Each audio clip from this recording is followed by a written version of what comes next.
Bem-vindos a mais um vídeo sobre histórias do Reddit. Não se esqueça de dar o like e se inscrever no canal, assim você me ajuda demais e não perde mais nenhum vídeo. Minha esposa, 34, de 13 anos me traiu com um amigo meu no início do ano passado. Tentei passar por isso, mas não sei se posso continuar. Temos 4 filhos juntos e só ficamos um com o outro. Nem sequer tínhamos transado com outras pessoas antes de ficarmos juntos, quando tínhamos cerca de 20 anos. Eu estava fora com os 3 filhos mais velhos durante um feriado no início do ano passado. Ela teve que ficar em casa porque o pequeno ficou doente. Quando voltei para casa depois de uma semana, descobri que ela tinha me traído. Eles estavam conversando no Snapchat por um mês ou algo assim, e ela o convidou para nossa casa. As coisas se intensificaram e eles transaram no sofá. Levou uma semana inteira antes que ela me contasse tudo. No começo ela disse apenas que eles se beijaram, mas eu simplesmente não acreditei nisso, então continuei perguntando sobre isso e ela acabou admitindo. O cara mora perto, é casado e eles têm filhos com a mesma idade que os nossos. Sua filha nos visita com frequência. Eu e ele tínhamos estado malhando juntos, e tínhamos ido à casa deles para jantar algumas vezes. Ainda o encontro, assim como a esposa dele, de vez em quando na loja, na escola ou buscando as crianças em uma festa de aniversário. Minha reação imediata foi de pânico. Meus pais são divorciados, então sempre disse a mim mesmo que nunca faria o mesmo. Ela também reagiu da mesma forma e fez tudo o que pôde para me assegurar que foi um erro e que sou realmente o homem dos seus sonhos. Fiz tudo o que pude para consertar as coisas. Fomos a um spa, a terapia de casais, começamos a conversar sobre tudo que não dominávamos adequadamente no casamento, começamos a passar mais tempo juntos e as coisas começaram a melhorar um pouco. Eu não consegui ignorar o fato de que me sentia entorpecido. Quando ela dizia que se arrependia, que me amava e só queria estar comigo, eu nunca sentia isso de verdade. Até hoje, não é algo que realmente me toque quando ela diz que me ama e eu tenho dificuldade em dizer isso de volta para ela. Eu me sinto entorpecido, sem entusiasmo e não sei se posso dizer honestamente que a amo mais. Eu gostaria de consertar as coisas, mas não sei se vou conseguir restaurar os sentimentos que tinha por ela. Nem mesmo sei se estou devidamente motivado. Alguns dizem que o amor é uma escolha, mas será? Quando passo tempo com ela, não me sinto presente. Nunca tivemos muito o que conversar, além de família e amigos. Raramente discutimos algo, o que eu adoro, ou temos conversas interessantes. Não gostamos dos mesmos assuntos, livros, programas ou filmes na TV.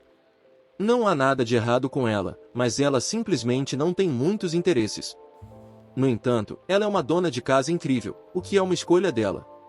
Agora que não sei mais o que sinto por ela, luto para encontrar razões além dos filhos, da casa e das coisas práticas para continuar. Me sinto tão culpado por pensar em deixá-la e pela eventual dor que causaria a todos ao meu redor se eu fizer isso. Como observação, talvez valha mencionar que a peguei enviando fotos de lingerie dela para outro cara há uns 5 ou 6 anos. Eventualmente, a perdoei por isso. A atualização. Antes de tudo, estou seguindo em frente e alugamos um pequeno apartamento próximo que compartilharemos por um período enquanto procuramos uma solução mais permanente. Todos os dias são apenas um lembrete de como nosso relacionamento sempre esteve quebrado desde o início. Nós nunca discutimos muito, mas agora eu percebo que é porque nunca abordamos os verdadeiros problemas. Nós apenas os engolimos. Quando eu descobri a traição há um ano, ela me disse que eles apenas se beijaram. Levou uma semana antes de ela me dizer que eles tiveram relações sexuais. Naquele momento, ela disse que foi um acidente que aconteceu uma vez e que eles entraram em pânico e ele saiu imediatamente. Mesmo que eles estivessem conversando no Snapchat por 35 dias seguidos, ela disse que nunca foi sexual, nem um pouco. Eu nunca acreditei completamente nisso, e confrontei ela sobre isso muitas vezes durante o ano, mas ela nunca admitiu ser algo mais. Há uma semana eu não aguentei mais, então voltei em seu telefone e verifiquei os registros de um ano atrás. Percebi que as coisas não batiam em nada. A localização e o histórico de pesquisa contaram uma história muito diferente do que ela havia me contado. Confrontei ela sobre isso e finalmente ela me disse que tiveram relações sexuais no início do mês, depois mantiveram contato todos os dias por semanas antes de fazer novamente. Então, quando ela o convidou para nossa casa no final do mês, enquanto eu estava fora, ela sabia exatamente o que ia acontecer. Além disso, ela foi a um jantar na igreja, andando no carro de sua família inteira no mesmo dia em que tiveram relações sexuais, levando nosso filho mais novo com ela. Ela até os convidou para jantar em nossa casa uma semana depois. Isso muda toda a história. É infinitamente pior do que ela me contou primeiro. Eu não consigo acreditar que ela poderia fazer algo assim. Eu ia embora antes de saber disso e agora estou chocado como uma pessoa em quem confiei por tantos anos poderia fazer algo assim, tanto para mim quanto para sua família. Sinto que todo o esforço que coloquei em consertar este relacionamento foi em vão, porque a história que ela me contou era uma mentira. Eu quase me sinto abusado. Ela nunca abriu para mim o quão sério isso era. De qualquer forma, estou feliz em seguir em frente agora, e já estava há um tempo, mesmo antes de saber disso. O principal problema é que preciso me relacionar com ela pelo resto da minha vida por causa de nossos filhos. Tenho dificuldade em não acumular um monte de ressentimento por ela por causa disso, e percebo que terei que perdoá-la eventualmente. Quero ser capaz de cooperar com ela por causa dos meus filhos, suas vidas serão muito melhores se fizermos isso. Vocês têm alguma dica de como devo lidar com isso agora? O que devo fazer para seguir em frente da maneira mais respeitável para meus filhos, eu mesmo e ela? Meu namorado pediu um teste de paternidade. Assim que os resultados mostrarem que ele é o pai, vou deixá-lo. Sou mãe de um menino recém-nascido que é meu orgulho e alegria e, embora tenha sido uma montanha-russa me adaptar à vida de cuidar de um bebê, os últimos meses têm sido ótimos, cansativos, mas ótimos. Tenho um namorado há 3 anos, que é a primeira pessoa, em termos de relacionamento, que eu já amei, e achei que estávamos indo muito bem como novos pais e também como parceiros. Na sexta-feira, ele chegou em casa e pediu-me um teste de paternidade. Assim, completamente do nada. Eu estava guardando a louça e ele pediu um teste, como se estivesse perguntando o que ia ter para jantar. Eu sou de uma raça diferente da dele, mas o nosso filho, além do tom de pele, é literalmente a imagem espelhada dele, conforme as fotos que eu tinha visto dele quando era bebê. Eu fiquei chocada quando ele perguntou e as razões dele foram que ele precisava ter certeza de que era o pai, precisava ter essa certeza. Tudo que eu me lembro quando ele estava falando é sentir imediatamente a dor. O homem que eu amo não confia em mim. Ele acreditaria que eu transaria com outra pessoa, trairia ele, e tentaria passar um bebê de outro homem como sendo dele. Eu nunca dei motivo para ele pensar que eu trairia ele. Tentei ser transparente e comunicativa e não foi suficiente. Ele me disse que me daria tempo para pensar sobre isso, que não iria fazer o teste pelas minhas costas, mas para o nosso relacionamento avançar, ele precisa ter 100% de certeza. Ele repetiu isso porque, em suas palavras, precisava que eu percebesse o quão sério ele estava. Depois de pensar por alguns dias, vou permitir que ele faça esse teste de paternidade porque não tenho nada a esconder. Nunca traí e nunca teria traído ele. Uma vez comprovado que ele é o pai, vou terminar tudo, sair no mesmo dia e vou tentar fazer uma coparentalidade cooperativa com ele. Não posso nem contar para minha família ou meus amigos agora porque eles ficariam furiosos e minha primeira prioridade é nosso filho. Espero que o teste tenha valido a pena para ele. Não estou pedindo conselhos ou tranquilidade ou para explicar o lado dele. Apenas estou percebendo que essa parte da minha vida acabou. Que jeito de começar o ano novo, hein? Atualização. Eu vou chamar meu namorado de Mason para deixar as coisas claras. Isso vai ser longo, desculpe. Para esclarecer algumas coisas, nós somos de raças diferentes, mas para o meu conhecimento, a família dele, incluindo os parentes mais distantes, estão todos bem com isso. Na verdade, foi a mãe dele quem nos apresentou. Eu fui a uma festa de jantar e ele e eu fomos os únicos solteiros que foram convidados e nós nos demos bem. Ela admitiu que estava tentando nos apresentar há meses. Nós não tivemos problemas com traição ou qualquer situação em que as coisas pudessem ficar suspeitas durante os anos em que estamos juntos. Também não terminamos ou tiramos quaisquer pausas. Nosso filho é a imagem espelhada dele. Meu namorado confidenciou ao seu primo sobre o teste de paternidade alguns dias depois de me perguntar e o primo contou para a esposa dele e espalhou como fogo, especialmente nos chats de grupo da família deles. Sua mãe pôs fim à especulação, porém, fazendo uma foto meio a meio dele e do nosso filho, mas também adicionando algumas fotos individuais adicionais de ambos. Ela postou as fotos no chat de grupo da família e disse: "Olhem as fotos antigas que eu achei do Mason." Depois que as pessoas comentaram, ela disse: "Na verdade, a da direita é meu neto, ou essa não é o Mason." Literalmente, os membros da família pensaram que era a mesma pessoa em todas as fotos e que algumas das fotos foram tiradas com luz mais fraca. É assim que muito nosso filho se parece com ele, o que eu acho engraçado, mas também um pouco irritante, como se eu tivesse te carregado por 9 meses, para você ser uma cópia do seu pai. Eu não vi o chat do grupo, mas o assunto morreu quando a mãe dele fez isso. De qualquer forma, nós conversamos. Quando eu fiz o primeiro post, eu estava tão zangada e planejava sair, mas a raiva foi rapidamente substituída por tristeza depois que eu me acalmei. Eu percebi que, se eu pegasse de surpresa assim, estaria fazendo exatamente a mesma coisa que ele fez comigo quando pediu um teste de paternidade. Eu planejei pedir para conversarmos, mas também não queria que ele achasse que eu estava tentando fugir do teste. Então, antes, marquei um horário em 2 locais diferentes para o teste de paternidade. Pedi a ele para conversarmos quando ele chegasse em casa e me certifiquei de que nosso filho estivesse na casa da minha mãe. Eu disse a ele que, acontecesse o que acontecesse com essa conversa, os testes de paternidade já tinham sido marcados e seguiriam em frente. Basicamente eu perguntei a ele o seu raciocínio e, quando ele começou a ter dúvidas sobre a paternidade. Foi por causa de um relacionamento anterior. Houve traição? Ele disse que cerca de uma semana antes de me pedir, começou a ter dúvidas. Ele disse que estava em sua pausa para o almoço um dia, apenas lendo artigos e clicou em um artigo antigo sobre um homem que descobriu que seus 3 filhos não eram dele depois de uns 20 anos. Isso levou a uma toca do coelho de podcasters e vídeos do YouTube que encorajavam os homens a pedir testes de paternidade. Embora ele achasse que aqueles podcasters eram idiotas, ele disse que a paternidade era uma exceção.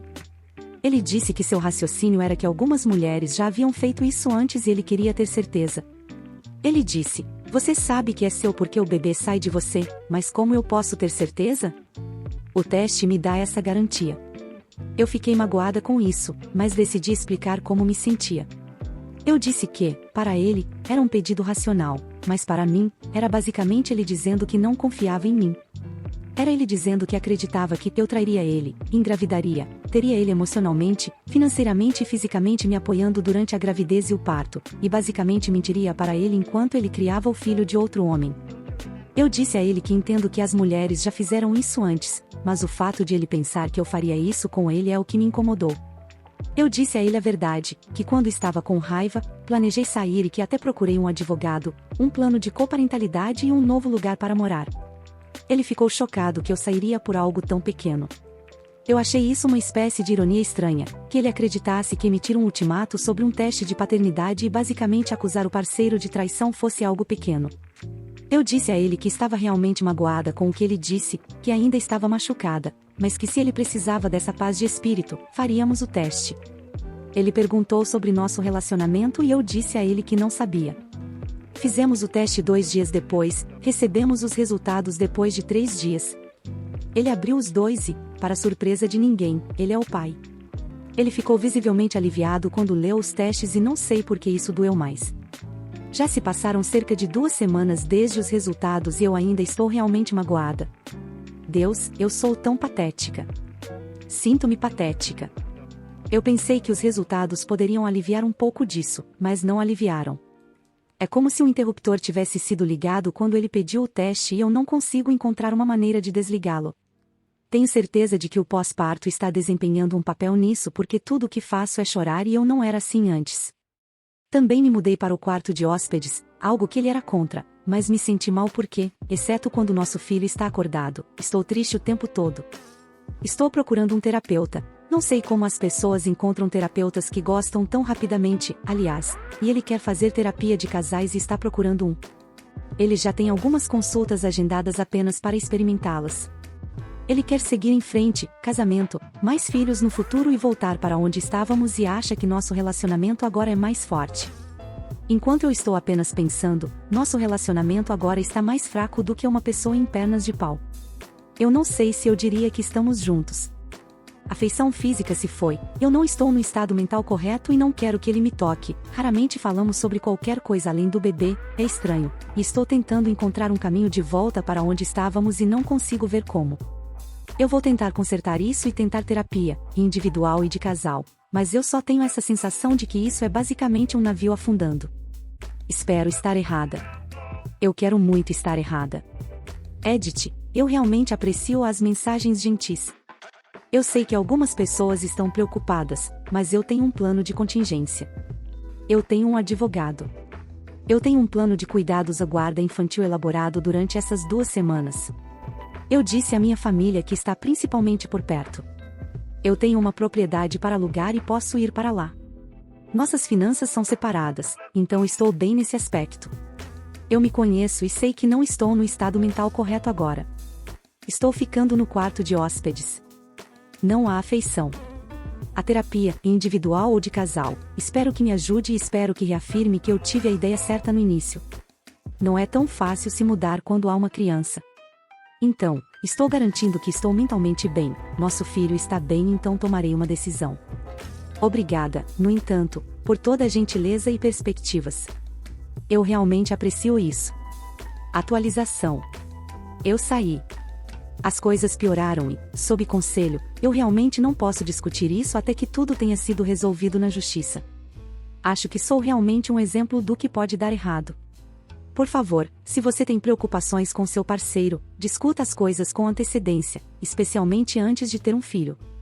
Obrigado novamente por suas diferentes perspectivas. Espero que tudo se resolva eventualmente. Eu sou o babaca por confirmar a suspeita da minha sogra de que eu não queria que ela estivesse na cozinha enquanto eu cozinhava? Aparentemente, ainda estou na lista negra dela por causa disso, então queria uma opinião externa. Minha sogra não é uma pessoa ruim, mas pode ser muito difícil. Minha esposa, Sarah, aprendeu a lidar com essas coisas com graça, o que eu aprecio. Eu ainda estou aprendendo, mas chego lá, espero. Uma das maneiras pelas quais ela é difícil é que ela tem algumas tendências manipuladoras. Uma tática muito comum dela é fingir choramingar que não é bem-vinda aqui. Acho que vou simplesmente ir para fora. Com a óbvia implicação de que precisamos confortá-la e dizer que ela é bem-vinda. Suspeito que ela tem alguns problemas de abandono. Não sou terapeuta. Novamente, minha esposa aprendeu a lidar com isso ao longo da vida. É apenas a forma como a mãe é. O que está tudo bem. Eu odeio isso e é uma porcaria manipuladora, mas eu poderia fazer o mesmo. Minha esposa e eu compramos nossa primeira casa no ano passado, então hospedamos o Natal. Esta é a primeira vez que a sogra é uma convidada em vez de anfitriã, então eu sabia que teríamos que ser pacientes com ela. Ela não tem controle da situação, isso é difícil. Bem, era hora de cozinhar o jantar de Natal. Nossa cozinha pode ser generosamente referida como eficiente, e eu estava cozinhando para 12 pessoas enquanto Sarah recebia os convidados. E minha sogra encontrou cada desculpa para se colocar no meu caminho enquanto eu estava tentando assar um ganso e fazer 5 acompanhamentos. Tive que pedir várias vezes para ela se afastar só para encontrar espaço para cortar. Finalmente, ocorreu essa troca, lembrado o mais exatamente possível. Ei mãe, você pode ir para a sala com todo mundo. Eu me viro aqui. Ela, entendi, eu não sou bem-vinda aqui. Imagine isso em tom de drama falso. Mas achei que seria rude dizer assim. Acho que ela ficou chateada porque eu não brinquei junto, porque a fachada caiu instantaneamente. Ela disse tudo bem e voltou para o outro grupo. Não pensei muito nisso até ela dizer a Sarah esta semana que ainda estava chateada comigo. Sou o idiota aqui? Atualização. Ok, isso correu muito mal, mas de alguma forma poderia ter sido ainda pior. Minha sogra é mais complicada do que eu pensava. Alguns dias depois que postei isso, mostrei os comentários para minha esposa, com todas as críticas. Para o crédito dela, ela foi pedindo desculpas, no sentido de que sabia que a mãe estava errada, mas havia se acostumado tanto com o comportamento que hesitava em corrigi-lo. Eu disse que provavelmente precisávamos arrancar a faixa adesiva se a mãe dela fosse voltar no próximo ano, e ela concordou, muito relutante. Devo observar algo sobre a família da minha esposa, eles não discutem da maneira que você ou eu entendemos. Eles reclamam na cara uns dos outros, em voz alta, e depois ninguém muda de ideia, e então fica enterrado até que surge novamente. Isso é algo que minha esposa e eu trabalhamos muito bem ao longo de muitos anos, e provavelmente é por isso que o casamento da sogra recentemente fracassou. Enfim, nós ligamos para ela e levantamos a reclamação dela, comigo como um parceiro mudo no viva voz. E ela ainda estava apoplética com isso, por razões que francamente não entendia na época. Ela começa a falar em círculos selvagens sobre o que percebeu que aconteceu, que não era particularmente preciso, mas não me importo muito, só quero harmonia da próxima vez que ela visitar, e finalmente minha esposa diz algo como mãe, do que você está realmente chateada. E finalmente chegamos à raiz do problema. Estou realmente desapontada que meu genro falasse comigo assim. Mãe, ele te pediu para sair da cozinha várias vezes e você não saiu. Eu tenho 70 anos e conheço meu caminho pela cozinha, e um pouco de respeito seria bom. Então foi isso. Vocês todos estavam certos, foi uma jogada de poder estúpida sobre ela ser uma convidada em vez de estar no comando. Para o crédito eterno de minha esposa, ela usou a frase que eu recomendei: Mãe, da próxima vez que você estiver aqui, precisa respeitar os limites que estabelecemos. A sogra disse tudo bem e desligou, ignorando minha esposa por 3 semanas, mas foi toda cordial na próxima vez que conversaram. Agora sei que precisarei estabelecer esses limites meticulosamente com minhas palavras, em seguida, aplicá-los caso ela os ultrapasse. Mas, honestamente, não sei o que esperar no futuro. Pelo menos é bom saber qual era o problema real. Obrigado a todos que me ajudaram a entender o que realmente estava acontecendo. Eu, 25, descobri que meu noivo, 27, está comigo por dinheiro e negócios de família. Antes de mais nada, minha família é proprietária de um negócio muito conhecido em nosso setor e gera muitos lucros. Portanto, sou uma jovem herdeira. Eu tento não ser mimada e sempre trabalhei por conta própria. Conheci meu noivo Mark quando tinha 20 anos e trabalhava como garçonete. Começamos a namorar alguns meses depois e ele me pediu em casamento no ano passado. Agora, Mark não é pobre. Ele é de classe média alta.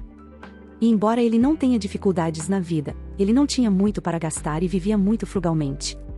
Eu pensei que ele era um homem honesto porque sempre queria pagar suas próprias coisas, rejeitava férias caras em família quando ainda estávamos namorando e cozinhava para mim em vez de me levar para jantar fora. O que eu quero dizer é que nunca tive a impressão de que Mark estava tentando se aproveitar de mim ou da minha família. No início, minha família estava um pouco desconfiada e levantou a questão do caçador de fortunas, e eu defendi ele e discuti com meu pai. Eles passaram a amá-lo e aceitá-lo. Quando Mark se formou, meu pai o contratou e agora ele ocupa um cargo de alto rendimento. No domingo eu deveria trabalhar à noite e iria ficar com minha irmã. Mas eu peguei febre e basicamente não conseguia funcionar, então fiquei em casa. Em vez de ficar em nosso quarto, fui para o quarto de hóspedes que é mais ventilado, tem uma mini geladeira e seu próprio banheiro. Eu não queria me levantar e andar por aí, então levei todas as minhas coisas para lá e fechei a porta. Mark chegou em casa quando eu já estava dormindo profundamente e acordei com vozes altas no nosso jardim. Eu empurrei um pouco as cortinas e vi Mark lá com alguns amigos. Justo quando eu queria dizer oi, percebi que eles estavam falando sobre mim. Seu amigo continuou rindo e chamando Mark de "o cara". Então eles começaram a rir de eu estar disposta a não assinar um acordo pré-nupcial. Então uma das meninas que estava lá disse algo como: "Jesus, você está prestes a fazer um bom negócio, Mark." Mark riu e disse: "Sim, só mais 3 anos e estou livre." Neste momento, eu me senti enjoada e quis vomitar. Eu ouvi eles me chamando de Barbie do fundo fiduciário e de estúpida e assim por diante. Eu não sabia o que fazer, então apenas deitei petrificada na minha cama e esperei até que as pessoas fossem embora e Mark fosse dormir. Eu mandei uma mensagem para minha irmã e saí às escondidas para a casa dela no meio da noite e simplesmente desmaiei sem contar nada. Eu não voltei para casa e apenas disse a Mark que estava doente e não queria deixá-lo doente. Minha irmã está realmente preocupada, mas eu me sinto tão envergonhada por tudo. Minha família estava certa, Mark é um interesseiro e eu caí nessa. Mesmo que eu conte para minha família o que aconteceu, não tenho provas. Meu pai não pode demiti-lo apenas porque ele é um idiota. Pelo que sei, ele é excelente no que faz e não há base legal para demiti-lo. Eu só me sinto tão confusa, envergonhada e irritada e agradeceria algum conselho. Edith, nós não estamos nos Estados Unidos. Mark não estava falando sobre mais nada. Ele não tem dívidas, pois em parte ele estava sob uma bolsa de estudos e eu ajudei a pagar. Não há como ele não estar falando sobre mim. Edith 2, obrigada a todos pelos ótimos conselhos. Eu contei tudo para minha irmã e ela está aqui comigo lendo todas as respostas de vocês. Nós ligamos para o meu pai e eu falarei com ele amanhã. Eu vou sair por enquanto, obrigada novamente. Edith 3, eu não dirijo, é por isso que meu noivo não viu meu carro. Eu uso principalmente Uber. Eu trabalhei como garçonete pela experiência, não pelo dinheiro, e não trabalho mais como garçonete. Eu não trabalho para o meu pai, sou acionista da empresa e tenho que ir às reuniões gerais trimestrais, mas não trabalho para ele. Tenho certeza de que não foi um sonho febril. Estava em torno de 38,5 graus Celsius e embora fosse suficiente para me fazer sentir dor, não foi suficiente para ter um sonho vívido. Desmaiei na casa da minha irmã, não estou brincando. Último edit, estou realmente cansada de vocês defendendo-o dizendo que poderia ter sido uma piada. Adivinha? Não é engraçado. Você não degrada e desrespeita seu parceiro por risadas. Você não os chama de estúpidos, Barbie do fundo fiduciário, estúpida e definitivamente não faz comentários assim. Eu não entendo esse bravado machista como muitos de vocês chamaram, mas não acho que esteja tudo bem, então parem com esses comentários. Foi profundamente doloroso. Atualização. Antes de tudo, quero esclarecer algumas perguntas que surgiram na publicação original. Mark não poderia ter visto meu carro e sabido que eu estava em casa porque eu não tenho um carro. Eu não dirijo, uso Uber. Dirigir me deixa ansiosa e eu só faço isso quando necessário. Eu não trabalho mais como garçonete. Eu trabalhei enquanto estava na universidade. Mark não foi contratado como alto executivo imediatamente. Ele não tirou o emprego de ninguém. Ele começou como um estagiário normal e trabalhou até chegar lá. Eles não estavam brincando. Eles nunca fizeram esse tipo de comentário na minha presença. Além disso, duvido que me chamar de Barbie mimada estúpida se qualifique como uma piada. Eu estava muito tentada a jogar o jogo longo e enganá-lo. Mas decidi apenas apresentar a ele um acordo pré-nupcial e observar sua reação. Depois de contar ao meu pai, convidamos Mark para almoçar e lhe serviríamos o acordo lá. No entanto, para ter certeza das coisas, perguntei se ele havia recebido alguém em casa, porque nossos vizinhos reclamaram de barulhos altos. Ele disse que sim, que seus amigos estavam lá. Ele não mencionou as meninas que eu vi. Terminamos o almoço e meu pai entregou a ele os papéis, dizendo que era obrigatório para nos casarmos. Você podia ver instantaneamente que ele não esperava por isso. Ele ficou com raiva e pediu para falar comigo sozinho. Fomos para outra sala e ele começou a tagarelar sobre ser pego de surpresa e que isso realmente parecia um ataque pessoal. Ele estava tentando tanto se fazer de vítima e me fazer parecer a vilã. Então ele simplesmente disse que precisava pensar em tudo e saiu. Tenho que admitir que meio que desmoronei e comecei a duvidar de mim mesma, mas consegui me manter firme. Minha família felizmente não puxou, eu te disse, para mim. Olhamos tudo e tenho o direito legal de expulsá-lo. O advogado lidou com tudo. Escreveu uma notificação oficial de despejo. E depois de muita conversa, meu pai decidiu apresentar a Mark um acordo para que ele deixasse a empresa. Depois que tudo isso foi resolvido, decidi simplesmente enviar uma mensagem de texto, como um de vocês sugeriu, dizendo: Ei Mark, aqui é a Barbie fiduciária. Como você disse que estaria livre em 3 anos, vou te fazer um grande favor e te libertar agora. Beijos. OP. Meu telefone ficou completamente lotado de mensagens do Mark depois que enviei isso.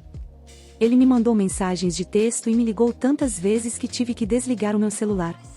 Ele foi até a casa da minha irmã porque queria explicar a situação. Ele prometeu que era apenas uma piada, como 1 milhão de vezes. Eu disse que não era suficiente. Eles me desrespeitaram na minha própria casa e eu não queria estar com alguém que me diminui para parecer melhor. Ele implorou, chorou, pediu que eu não terminasse tudo. Quando eu não cedi, ele ficou com raiva de mim, me acusando de espioná-lo e arruinar sua vida. Sinceramente, não sei. Então, a maneira como ele se comportou mudou novamente para ser mais apologético. Eventualmente, ele admitiu o comentário que fez, insistindo ainda que era apenas uma piada ruim. E então, quando perguntei por que ele não me contou sobre aquelas garotas aleatórias que pareciam saber tanto sobre mim, ele me contou essa história estranha de que elas eram primas de um dos amigos dele e que sabem de mim por causa do meu Instagram, que é privado e tenho cerca de 30 seguidores. Fiquei firme e terminei as coisas com ele. Nunca saberei exatamente qual era o plano dele, mas é melhor ter as coisas dessa maneira. Ainda precisamos resolver algumas coisas financeiras, mas depois disso, nunca mais verei o Mark. Desculpem por quaisquer erros, estou realmente com sono. Só pensei que seria bom atualizá-los. Edição. Porque vocês têm que ser informados de todos os detalhes ou isso é considerado falso. Obviamente, o advogado não redigiu um acordo pré-nupcial do zero em meia hora. Eu tenho irmãos, tenho primos e alguns deles estão noivos a casados, então já estabelecemos acordos pré-nupciais. Além disso, não precisávamos de um acordo pré-nupcial à prova de balas para isso. Eu só queria ver a reação dele. Servi-lo com um acordo pré-nupcial padrão teria servido ao mesmo propósito. E não, eu não arruinei a vida dele. Ele não será demitido. Ele não será difamado de forma alguma. Ele ainda tem todas as oportunidades do mundo para ter sucesso. Eu pensei que tinha deixado claro que dei a ele um aviso de despejo, significando que ele tinha dias para sair da propriedade. É um trabalho em andamento, mas os maiores passos foram dados. Jesus, pessoal. Muito obrigado por assistir, comente sobre as histórias e dê like se gostou. Se inscreva no canal e ajude na meta de 9.000 inscritos. Uma boa noite, pessoal.